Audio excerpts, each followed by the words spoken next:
तुम्हारा वजूद क्या है? क्या तुम्हें पता है तुम्हारा वजूद क्या है? क्या तुम्हें पता है इस यूनिवर्स का वजूद क्या है? आगे जो मैं बोलने वाला हूँ ये काफी शॉकिंग होने वाला है, तो इसे स्किप मत करना और ध्यान से पूरे वीडियो को देखना, ठीक है? चलो शुरू करते हैं। Does we live in computerized simulation? क्या हो अगर मैं कहूँ कि हम जिस दुनिया में है वो असली नहीं बल्कि एक हाईटेक वर्चुअल वर्ल्ड है जिसको कोई बहुत बड़ी सभ्यता यानी कि बहुत हाईटेक सिविलाइजेशन कंट्रोल कर रही है, और वही हाईटेक सिविलाइजेशन शायद गॉड या भगवान है। ये एक हाइपोथेसिस थ्योरी है और कुछ बड़े बड़े इन्वेंटर्स, साइंटिस्ट और नामचीन लोग, यहाँ तक इलॉन मस्क भी इस थ्योरी को कहीं ना कहीं सच मानते हैं। तो सिमुलेशन हाइपोथेसिस के बारे में मैं और जानने के लिए काफी सारी बुक्स और इंटरनेट का सहारा लिया, और मुझे जो पता चला ये इतना शॉकिंग है। मतलब तुम सोचो कि हम इंसान एवोल्यूशन कर रहे हैं, स्पेस में जा रहे हैं, डायनासोर एज से लेकर आज तक की इस मॉडर्न एज तक, ये सब कुछ किसी हाईटेक सिविलाइजेशन ने पहले ही प्रोग्राम किया हो तो, और हम सब बस उस प्रोग्राम का हिस्सा हो तो एंशियन माइथोलॉजी के हिसाब से हमारे किस्मत में जो लिखा होता है वही होगा। तो तुम सोचो कि किस्मत का लिखा जाना और प्रोग्रामिंग दोनों तो मैच कर रहे हैं, दोनों मैच कर रहे हैं। हो सकता है कि हमारे पूर्वजों ने उस सिविलाइजेशन को देखा हो और तब हम इतने एक्सप्लोर करने के लिए इसलिए माइथोलॉजी बनी हो जिसमें उस सिविलाइजेशन को भगवान या गॉड का नाम दिया गया हो। ये सच हो सकता है, मगर अभी के समय में हम अगर इसे साइंस से कंपेयर किए तो ये काफी मैच होता है। फॉर एग्जाम्पल गेम्स को ले लो। हम इंसान हमारे एंटरटेनमेंट के लिए गेम्स का इजाद किए हैं। हम वीडियो गेम्स को सिमुलेट करते हैं। इसका सबसे बेस्ट एग्जांपल है GTA सीरीज के गेम्स। जैसे कि मैं अभी GTA 5 खेल रहा हूँ और ये गेम रियल लाइफ को काफ़ी डिपिक्ट करता है। मतलब इस गेम में जो कुछ भी हो रहा है, बॉट्स, प्लेयर, पानी, शिप, कार, बाइक्स, यहाँ तक कि GTA 5 में हम स्पेस में भी जा सकते हैं। ये सब कुछ हमारे लिए एक गेम है, मगर वो गेम के अंदर जो दुनिया है वो उनके लिए तो असली है, और ये सब कुछ एक प्रोग्रामिंग के थ्रू किया गया है। और यही सेम चीज हमारे साथ भी किया गया हो तो मान लो गेम में जो बॉट्स होते हैं, मतलब ये वाले जो आजू बाजू घूम रहे हैं, एक दूसरे के साथ लड़ रहे हैं, ये सब हम हैं। हमें इसी तरह प्रोग्राम किया गया है। हमें क्या करना है, हमें क्या खाना है, हमें कहाँ जाना है, ये सब हमारे ब्रेन में ऑलरेडी किसी ने प्रोग्राम करके रखा हो, जो टाइम टाइम पे जैसे शेड्यूल करते हैं हम, उसी तरह शेड्यूलिंग के थ्रू हमारे दिमाग में आता हो। लेकिन गेम में जो प्लेयर्स होते हैं जिसे हम कंट्रोल करते हैं मिशन पास करने के लिए या फिर गेम जीतने के लिए, तो अगर इस हाइपोथेसिस में जरा सी भी सच्चाई है ना, तो वो गेम में जो प्लेयर्स होते हैं, मेन प्लेयर्स, उन्हें हम भगवान का दूत कहते हैं, यानी कि गॉड्स के फरिश्ते।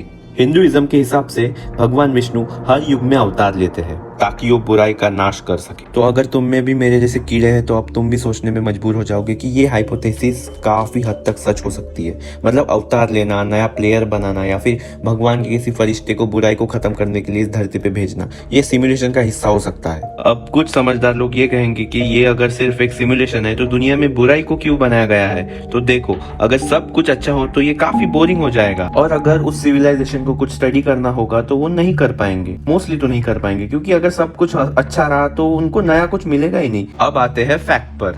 ऑक्सफोर्ड के एक आर्टिफिशियल इंटेलिजेंट फिलोसोफर निक बॉस्ट्रॉन सिमुलेशन को रियल मानते हैं और उन्होंने 3 पॉसिबिलिटीज बताई है। और निक बॉस्ट्रॉन की इस बात को खुद अमेरिका के एस्ट्रोफिजिसिस्ट नील टाइसन और यहाँ तक कि इलॉन मस्क भी मानते हैं। बॉस्ट्रॉन ने एक सिंपल वे में कहा है कि गेम्स को देख लो। 1972 में आई पोंग, जो एक 2 डायमेंशनल गेम है, और अभी के हाई एंड वर्चुअल रियलिटी और ऑगमेंटेड रियलिटी गेम्स को, जहाँ हमें लगता है कि हम खुद ही उस गेम के अंदर हैं। मतलब हम इंसान पिछले 50 सालों में 2D से सीधा वर्चुअल रियलिटी और ऑगमेंटेड रियलिटी तक हम आ चुके हैं। तो हो सकता है कि 100, 200 या 1000 सालों के बाद, तो बॉस्टन कहते हैं कि टेक्नोलॉजी इतनी प्रोग्रेस कर जाएगी कि रियल वर्ल्ड और वर्चुअल वर्ल्ड के बीच में हम डिफरेंस बता ही नहीं पाएंगे। हमारी कंप्यूटिंग पावर इतनी बढ़ जाएगी कि ह्यूमन ब्रेन का काम कंप्यूटर कर पाएगा, और बॉस्टन ने इस टेक्नोलॉजी को नाम दिया है पोस्ट ह्यूमन। तो अब बात करते हैं बॉस्टन की 3 पॉसिबिलिटीज पर। पॉसिबिलिटी नंबर 1, हम इंसान ऐसे टेक्नोलॉजी को पोजेस करने के पहले ही हमारी एग्जिस्टेंस खत्म हो जाएगी, किसी न्यूक्लियर डिजास्टर की वजह से या फिर किसी क्लाइमेट चेंज की वजह से। बॉस्ट्रॉन कहते हैं हमारी फ्यूचर जनरेशन को ऐसी टेक्नोलॉजी मिल जाएगी, पर वो सिमुलेशन रन नहीं करेंगे क्योंकि उनको लगता है कि सिमुलेशन काफी बोरिंग है या अनएथिकल है या फिर गलत है। उनके लिए ये इंटरेस्टिंग नहीं होगा। अब आते हैं बॉस्ट्रॉन की तीसरी पॉसिबिलिटीज पे। मैं बोल दूं ये काफी शॉकिंग हो सकता है, क्योंकि जब मैं ये 3rd पॉसिबिलिटीज के बारे में पढ़ा और उनकी जो ये बात थी, ये मुझे काफी सोचने पे मजबूर कर दी। उनका कहना है कि we are in a simulation. मतलब हो सकता है कि हमारी फ्यूचर जनरेशन को ऐसी टेक्नोलॉजी मिल चुकी है और वो कंप्यूटराइज सिमुलेशन रन कर रहे होंगे। और अगर ऐसा है तो हम सब अभी एक कंप्यूटराइज सिमुलेशन के अंदर हैं। हम एक high tech virtual computerize simulation के अंदर है या फिर हम उसका हिस्सा है।